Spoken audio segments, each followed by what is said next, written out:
Absolutely. Let me make another guarantee. I believe I've guaranteed the Cowboys will not win a playoff game. You're guaranteeing that right now? I have guaranteed that. Okay. I've guaranteed that the Chiefs will make it back to the Super Bowl. Let me make one more guarantee. The San Francisco 49ers will win their first playoff game. Okay. Point blank, period. I don't care where they wind up, who they play against, how they play there. They will win their first playoff game. I have more confidence in this Niners team than every other NFC team, and I know the Packers are going to get a bye, so. Niners put the NFC on notice. It's simple. This is my take. This could be it. I don't need to say much more than this. But the Niners do something that no other NFC team does. They can do something that no other NFC team does, and that is punch you smack in the middle of your eyes and make you feel it. The San Francisco 49ers are like, you know what? While everybody else is pretty, we going to be nasty. While everybody else is friendly, we going to be grimy. And the Niners are like, that's just how we going to get down and see if y'all can stop it. I've said this before. I'll bring it up in the full screen. Look at all the current NFC playoff teams and look at their number of pass attempts. Then look at the very bottom and look at the Niners. See, the Buccaneers are in the playoffs. We know that. They pass the ball the most amount of times in the league. Cowboys, 4th most. Vikings, they're in the playoffs, 7th seed, 13th most. Then you get to the Rams, we're in the teens, 14th most. Packers, 16th most. Then you get to your Cardinals, 19th most. Then way at the bottom, you see the Niners, 28th most. What's that mean? What does that matter? Let's talk ball for a second. Let's talk it. Prepping for bowl games, Sel, my coaches would always come to me with jubilee when the bowl team we were facing was announced. And they would come to me with jubilee because it'd be like, oh, thank God we don't have to play Georgia Tech. Thank God we don't have to play Army. Oh, thank goodness we do not have to play Navy. Y'all are probably wondering, okay, why those three teams? Acho, Sel already knows. Because they run the option. And they run the triple option. And you cannot prepare for that style of ball in 1 week or even 3 weeks. My coach, I vividly remember, came with a huge smile on his face because we were not playing Georgia Tech. And he was like, thank God we don't have to prepare for that. The San Francisco 49ers are like preparing for a triple option team. Because what you prepare for during the week of practice is, okay, they got Devontae Adams out there, but Devontae Adams is Cooper Kupp, and Cooper Kupp is DeAndre Hopkins, and DeAndre Hopkins is Amari Cooper. It's all the same thing to a defense. You have a play in Sel, you might remember this, they'll be called 1 star. 1 star is cover 1, and that star symbols, we're going to double team the other team's star player. You can run that exact same play versus the Cowboys. The star is just going to be Amari Cooper. Versus the Rams, the star is just going to be Cooper Kupp. Versus the Bucks, the star is just going to be Mike Evans. That 1 star carryover you can run versus every NFC team that you play. Except the Niners. Run 1 star if you want to. They just going to hand the ball off. That star that you're double teaming in Deebo Samuel, he's just going to come around and take a jet sweep. Oh, that star that you're double teaming in Deebo Samuel, he's going to be in the backfield this time. So all those repetitions you have in April, May, June during training camp of 1 star, all those repetitions you have in August of 1 star, all those repetitions you have from week 1 to week 18 of 1 star are rendered useless. So all the residual practice reps that you can carry over from the Bucks to the Rams to the Packers to the Cardinals to the Cowboys are useless when you play the Niners. I just broke down the real deep details, intricacies of all of why it matters. But in actuality, Niners can just punch you in the mouth. They're going to win an NFC playoff game. They might mess around and win out in the rest of the regular season. I would not want to see them at all right now, Sal. Ooh, man, I agree with most of what you said. I'm going to push back on some of what you said. But let's talk in agreement first. Yes, everyone's on notice. One, not even because of the 49ers doing. Everyone's beatable.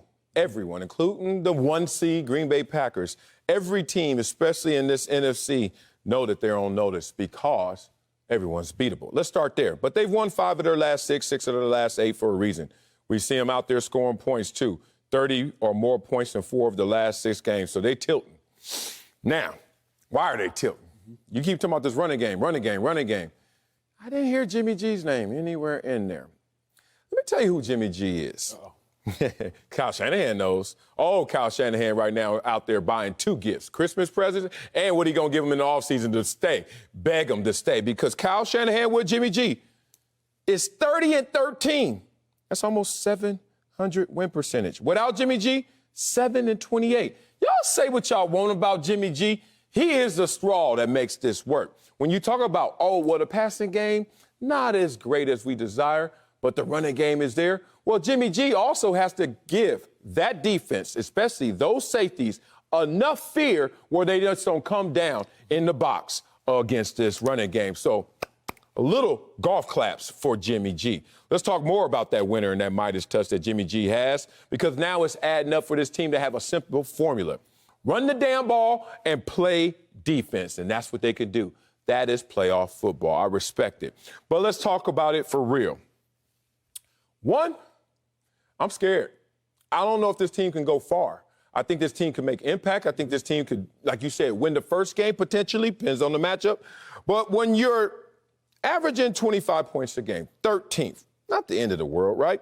But there will be a moment potentially where they will call you to go to a shootout. Now, in that shootout, what are the 49ers going to do? Because you're going to abandon the running game if you're going to really participate in the shootout. Mm-hmm. You can't say, we're going to keep running the ball. We're down 7. Yeah, of course. We're down 14. Oh, damn. Down more than 14. Got to go out there and shoot it out. Are they equipped? You kept talking about who's not equipped to deal with this running game. Are they equipped to deal with someone else's passing game, especially if they're lighting up the scoreboard? Let me give it to you like this. One thing I know from the NFL experience that I could prepare for overnight was physicality. Why? Because I ain't no punk. Maybe last game, it was a finesse game. Maybe last game I went into it thinking they were a little softer. Maybe last game the game plan said we were on the edges more so than down the middle. But you ain't going to punk me with notice. So I think teams are going to try and take that card away from you. Physicality. They're going to say, nah, what y'all going to do if we make you go plan B football? Not exactly run the ball down the middle.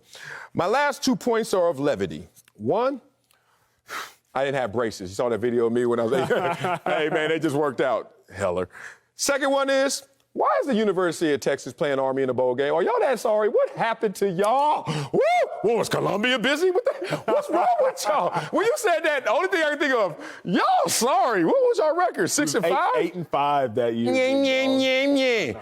Okay, that part. Okay. It wasn't like who won the bowl game? We did. We won the Holiday Bowl. We beat Cal.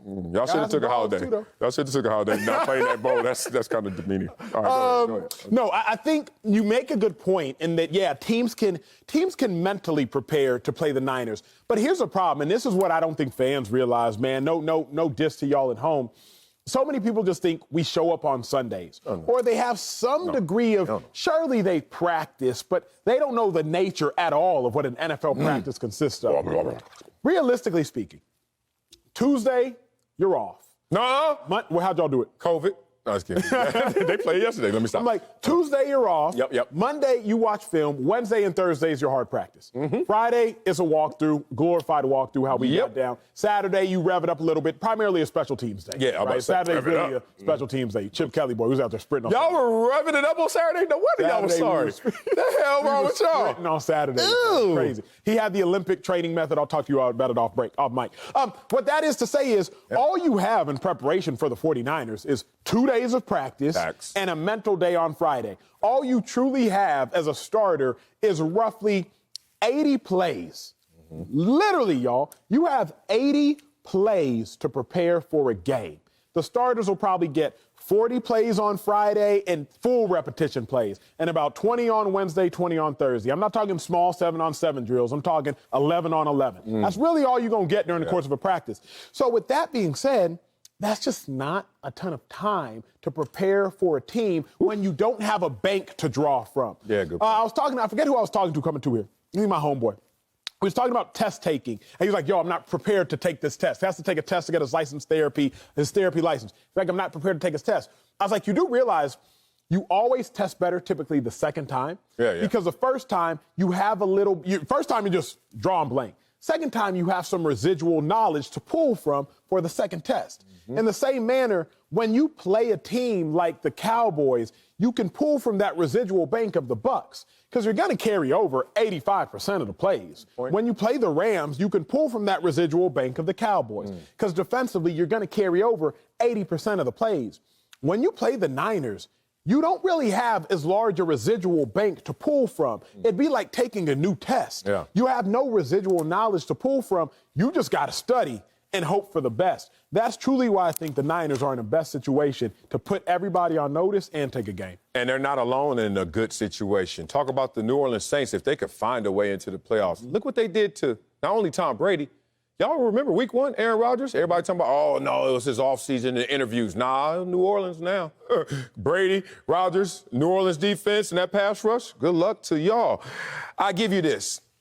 The 49ers give me confidence because they run the ball, obviously, the physicality, and the fact that they can play defense. They give me confidence because they just got the Midas touch in their quarterback, and Jimmy G. He's just a winner, whatever you want to say about his individual skills. They're 5-2 on the road as well. We know this team is going to have to travel when they go into the playoffs. They're going to be able to handle that travel. Their team will be able to travel based on their attributes. But most importantly, let me personalize it. Preparing for the physicality sounds easy up here in this air-conditioned studio with this suit on, huh?